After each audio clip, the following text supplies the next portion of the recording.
ભરૂચમાં ખેતીવાડી ઉત્પન્ન બજાર માર્કેટમાં રાત્રિના દરમિયાન દુકાનનો એક ભાગ તૂટીને નીચે પડ્યો હતો। ભરૂચના અને આજુબાજુના જિલ્લાના ખેડૂતો જે માર્કેટમાં ખરીદી અને વેચાણ કરે છે, એ માર્કેટમાં ગત રાત્રિ દરમિયાન દુકાનનો ઉપલા ભાગની દિવાલનો કેટલોક ભાગ એક સમયે ધરાશાયી થયો હતો। જોકે સદનસીબે રાત્રિનો સમય હોવાથી અવરજવર ના હોય માટે મોટી દુર્ઘટના થતા અટકી ગઈ હતી।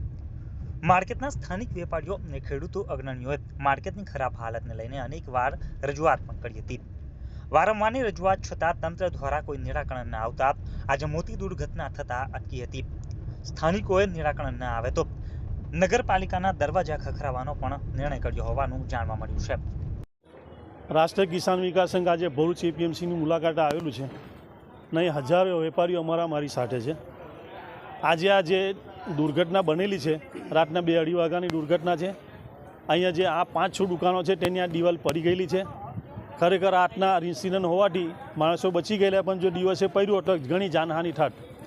એટલે આ એક જે છે તે લગભગ 8 વર્ષથી બનેલી દિવાલ 8 વર્ષની તૂટી જાય એમાં ભ્રષ્ટાચારની બૂમ થઈ રહેલી છે।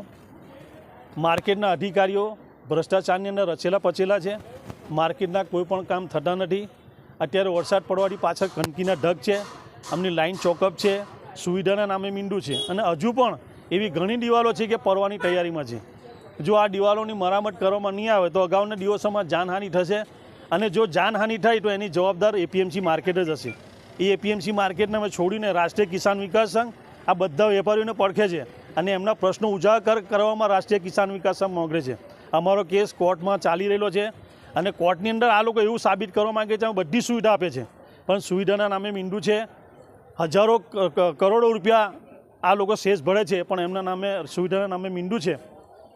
અમે આ અગાઉ પણ સચિવ અને નિયામકશ્રીને જાણ કરેલી, આવેદનપત્ર આપેલા છે, છતાં પણ એમના સરકારના પેટનું પાણી પણ હલતું નથી, કેમ કે આ રૂલિંગ પાર્ટીના સભ્યો ભાજપના હોવાથી અહીંયા વેપારીના કોઈ કામ થતા નથી। પરંતુ રાષ્ટ્રીય કિસાન વિકાસ સંઘ આ મુદ્દાને લઈને આ લોકોને હાઈકોર્ટમાં લઈ જશે, એ અમારી ચીમકી સમજો કે વિનંતી સમજો।